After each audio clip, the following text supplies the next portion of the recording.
Good morning, New Life. My name is Brigitte, and I am the recovery pastor here at New Life. And I get the privilege of leading Celebrate Recovery on Thursday nights. And yeah, it happens at 6:30 every Thursday. And it's open to all new lifers and the community as well who would like to overcome their hurts, habits, and hang-ups. And now everyone has a hurt that you wish you could forget. One that has just happened along your everyday life in relationship and otherwise. Or habits that have formed because of the pain that you have suffered. Or maybe you would even like to stop one of your hang-ups that have affected other people and even yourself negatively. And this is what Celebrate Recovery is for.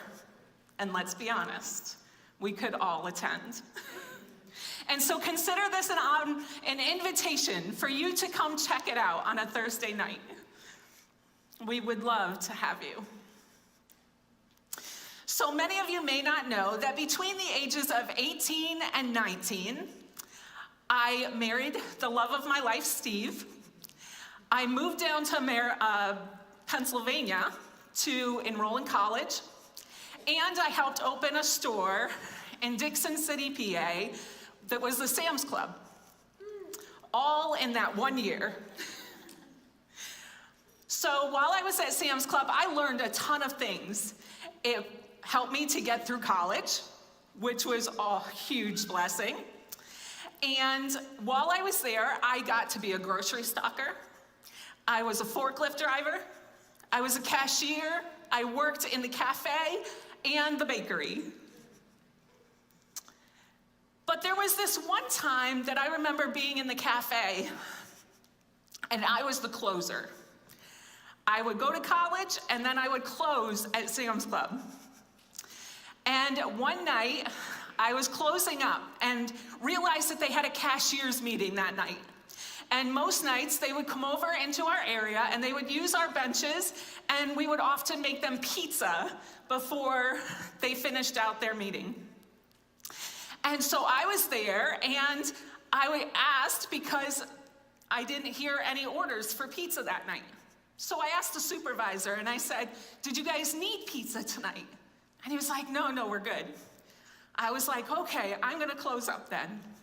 So I put everything away, washed everything up, and I went home. But the next day, I was surprised when I came in and I was called into the office by my supervisor, and she said, "You left it a mess there last night." And I was dumbfounded. She said that the pizza presser was not washed, the floor was filthy, all the refrigerator stuff was left out, and the area around the tables were not cleaned. Obviously, I took offense to that. I have a work ethic that proved itself over and over while I was there. But that didn't matter on this occasion. I was put on a probationary period, pulled from the cafe, and put in the bakery to be watched over by my manager. And all I could do was do the work I normally do. Now, I am sure that you can relate to the idea of being accused of something that you didn't do. Everything in us wants to fight back, to tell our side of the story, to make things right. We want to make sure that justice is done, that our character, our reputation stays intact. Our righteous indignation over the situation rears up to defend ourselves. I'm sure blessed was not the thought you were thinking. But what if I told you that in these types of situations, we could be blessed? We have been in a series called #Blessed, based on the Beatitudes. And Right Now Media has a devotional series that's a video devotional by Matthew Chandler called The Beatitudes. And there is a QR code on the screen that you can use to bring it up. There is a video for each beatitude and notes that you can access to dive deeper into the study. And the best part is that it's free. The Beatitudes are one of Jesus' first sermons, the Sermon on the Mount. And it can be found in Matthew chapter 5 through 7. And Jesus starts the sermon with the following verses. Matthew 5, 3 through 10. Blessed are the poor in spirit, for theirs is the kingdom of heaven. Blessed are those who mourn, for they will be comforted. Blessed are the meek, for they will inherit the earth.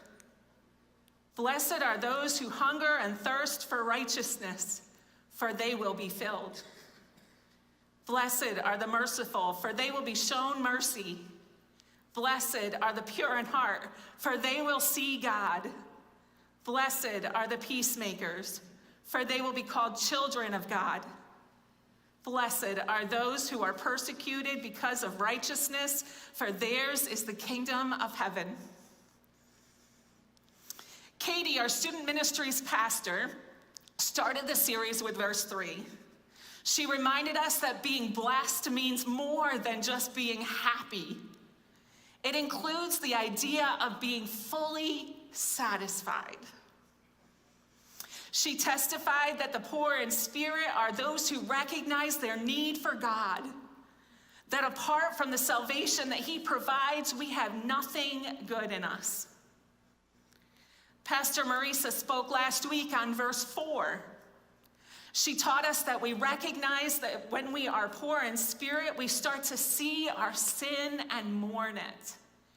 We mourn how we have sinned, and we mourn how others have sinned, and it has affected us.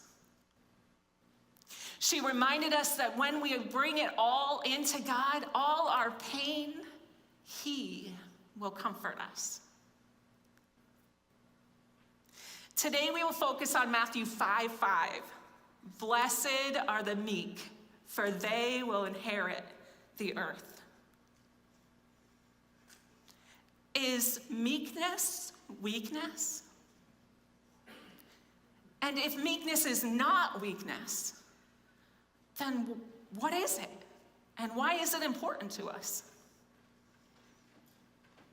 The Greek word for meek is praus. It is often translated as humble or gentle. Our American culture thinks of gentleness or humility as a bad thing. Most think it's those people, the humble and the gentle, that are often taken advantage of. It's those ones that are used as a doormat. That is weak. And that's what our culture would say. But the word has a depth that our English language cannot grasp. It has to do with knowing who we are and not having to be forceful or aggressive, because we can trust in God's plan for us, knowing that He is good and He knows what He's doing. We don't have to worry. Aristotle used the word even before the time of Jesus and considered it the space between anger and indifference. Antonyms of meek are arrogant, presumptuous, and proud to an irritating degree. We have all been around people like this. And this may be okay with our society today, but God calls us to something more. God calls us to be blessed.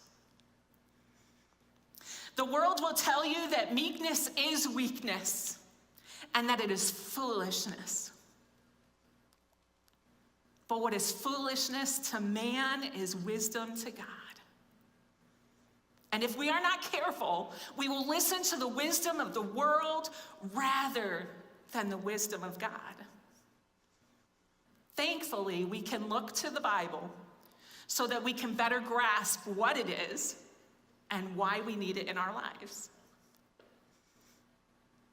Only 2 people in the Bible were actually considered meek: Moses and Jesus. Moses was said to be the most humble or meek person on earth. His siblings had a disagreement over who was really in charge.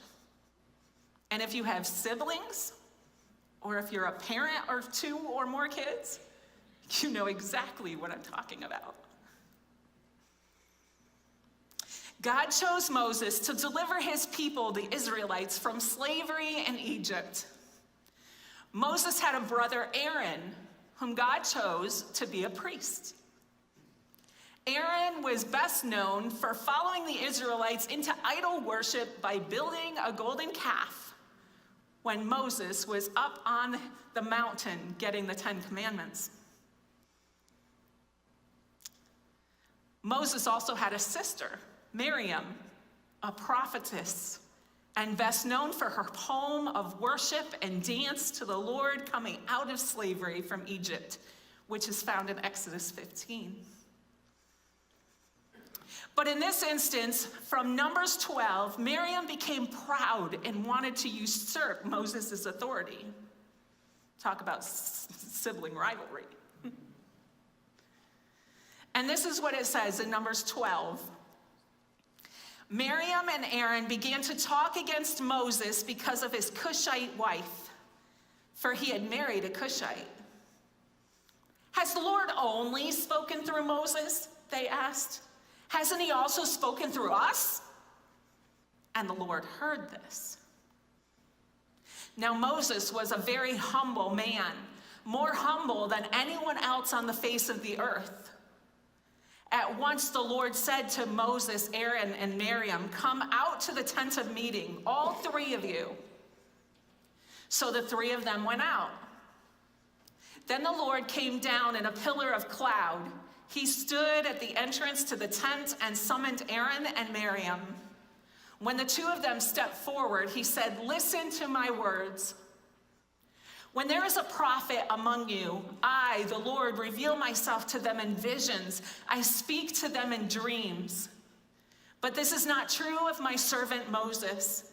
He is faithful in all my house. With him I speak face to face, clearly and not in riddles. Why then were you not afraid to speak against my servant Moses?" You'll notice that Moses didn't say anything. God clarified to Moses that he was the leader and actually gave Miriam leprosy. If you want to know more about what happened, I would encourage you to go and read the whole story for yourself. And if you need a Bible, you can see someone and we will send you home with one today, or you can download the Bible app on your phone. The second person who was considered meek was Jesus. Near the end of his ministry and right before the crucifixion, he displayed meekness.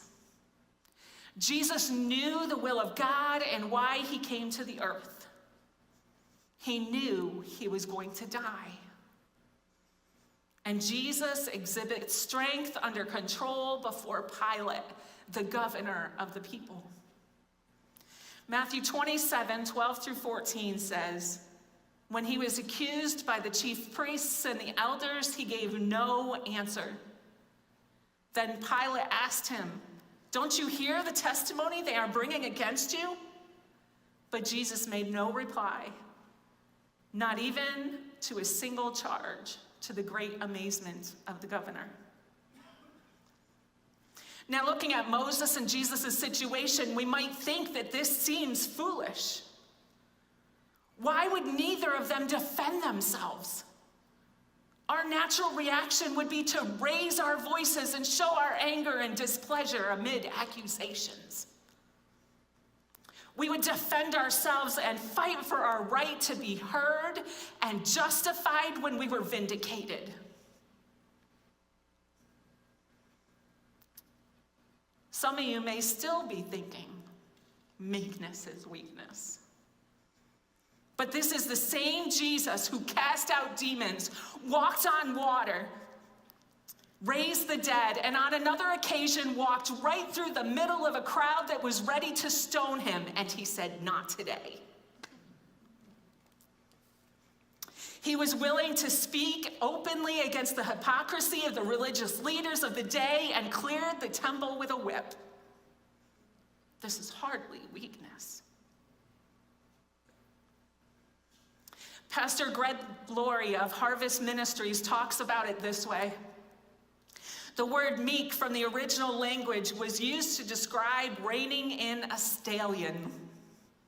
It is the idea of a horse being controlled by a bit and bridle.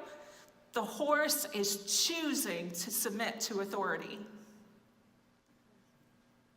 If you've been around horses, you know that they are powerful animals. And when a horse is tamed, it doesn't mean that that power is no longer there. It still has the same power. It means the horse chooses to be calm and submit to its master. It could continue to fight. It has the power to do that. But it doesn't. It trusts and follows its master's lead. In the context of Matthew 5:5, the Blue Letter Bible defines it this way. Meekness towards God is that disposition of spirit in which we accept his dealings with us as good, and therefore without disputing or resisting. In the Old Testament, the meek are those wholly relying on God rather than their own strength to defend against injustice. It is humility, gentleness, and self-control. But it is more than that. Myron S. Ogberger says in the commentator's book on Matthew, it is only the humble who can receive, who can learn or be taught, who can accept forgiveness, who can walk in grace, and who can live in love.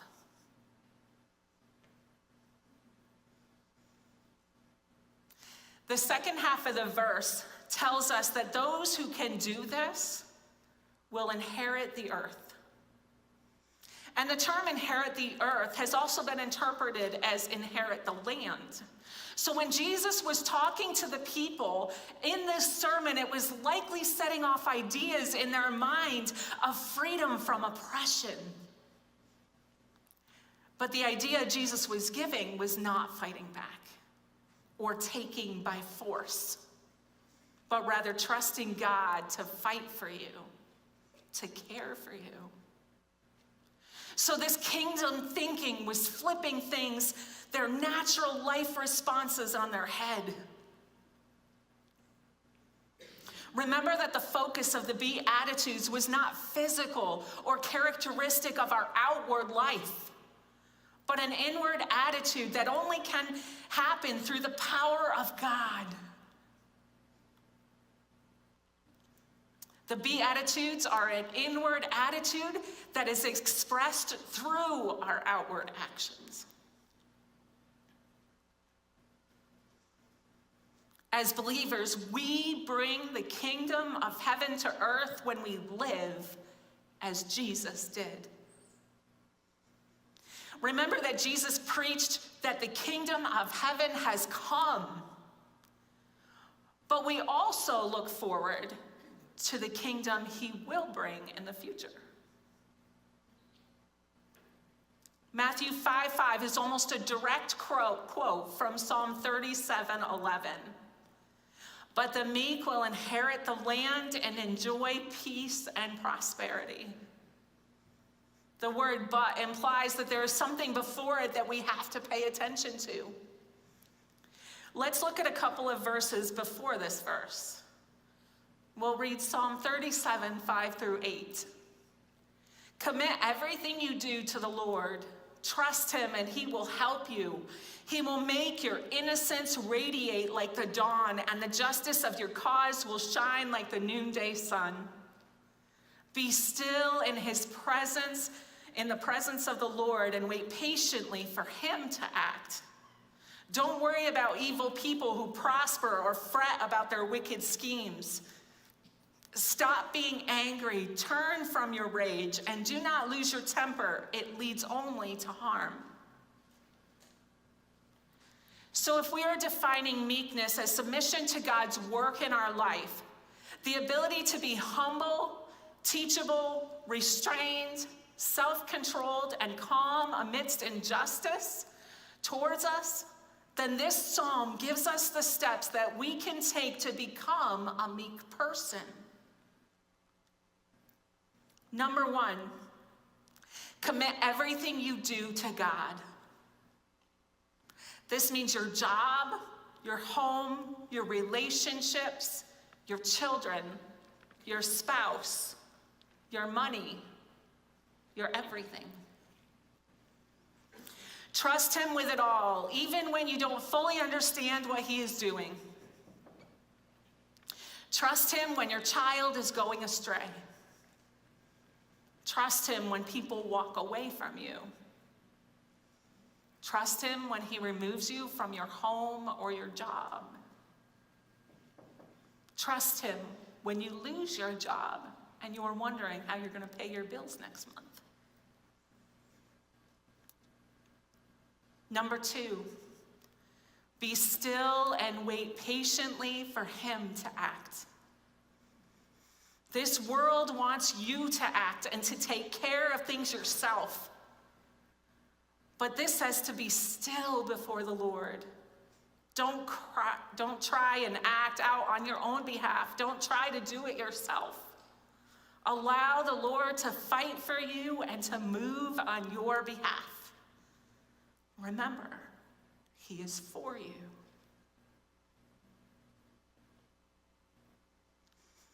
And number 3, be slow to anger.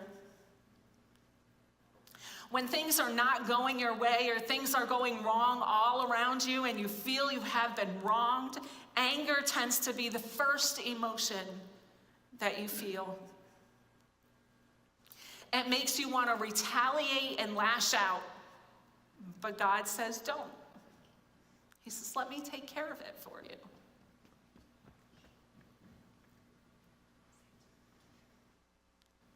When things happen that are unfair, wrong, or just part of life, you and I need to learn to trust God, knowing that he has our best interest at heart, that he loves us, and that he is good. He will hold all of our concerns we have and deal with them according to his goodness and mercy. We don't have to worry. This is meekness. Right after college, my first job was teaching. And this first job being new, I was willing to seek out others for help, to learn from others, to help them to guide me as I was new in this position. And every day I was completely dependent on God for the interactions that I had. But this one particular day, someone was unhappy with a decision that I had made. And this person went directly to my supervisor.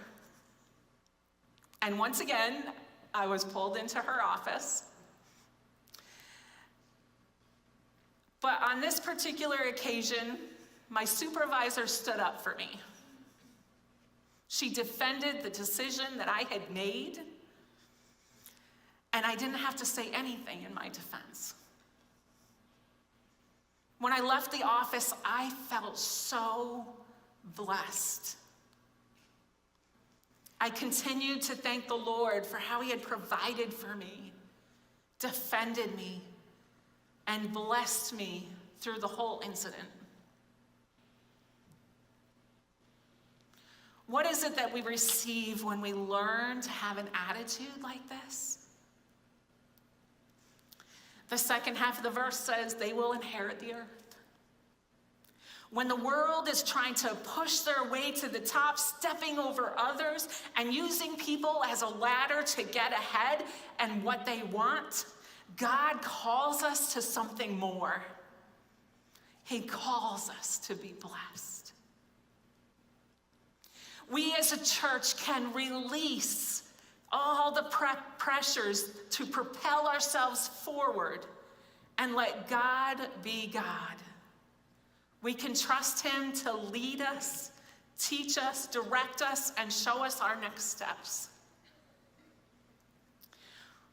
We can look forward to the heavenly kingdom that has been promised to us as we seek God's way and not our own. And we live in a way that is countercultural and in line with God's kingdom rather than the world's. But until Jesus brings that kingdom physically, we can bring the kingdom of God through living in meekness. And we can bless others, and we can be blessed. Thank you. If you like what you've heard, go ahead and subscribe right here. The playlist with all of our video content is right here, and you can access the video we've chosen next for you right here. From all of us at New Life, thank you for watching.